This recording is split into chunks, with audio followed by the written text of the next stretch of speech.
16. Contrast misreaction tendency. Because the nervous system of man does not naturally measure in absolute scientific units, it must instead rely on something simpler. The eyes have a solution that limits their programming needs. The contrast in what is seen is registered, and as in sight, so does it go largely in the other senses. Moreover, as perception goes, so goes cognition. The result is man's contrast misreaction tendency. Few psychological tendencies do more damage to correct thinking. Small-scale damages involve instances such as man's buying an overpriced $1,000 leather dashboard merely because the price is so low compared to his concurrent purchase of a $65,000 car. Large-scale damages often ruin lives, as when a wonderful woman having terrible parents marries a man who would be judged satisfactory only in comparison to her parents. Or as when a man takes wife number 2, who would be appraised as all right only in comparison to wife number 1.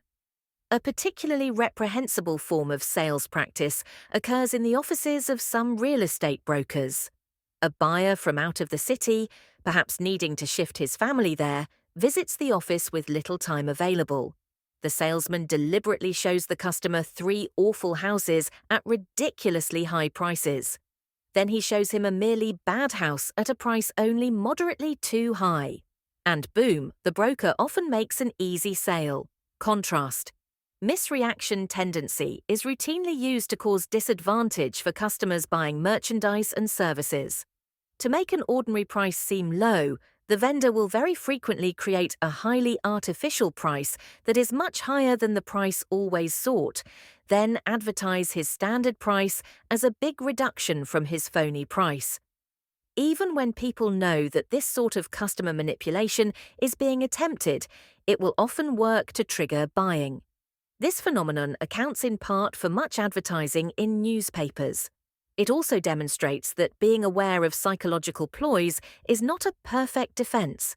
When a man's steps are consecutively taken toward disaster, with each step being very small, the brain's contrast misreaction tendency will often let the man go too far toward disaster to be able to avoid it.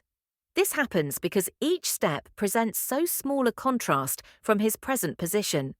A bridge-playing pal of mine once told me that a frog tossed into very hot water would jump out, but that the same frog would end up dying if placed in room-temperature water that was later heated at a very slow rate.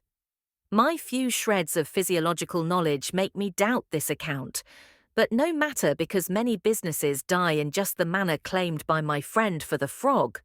Cognition, misled by tiny changes involving low contrast, will often miss a trend that is destiny.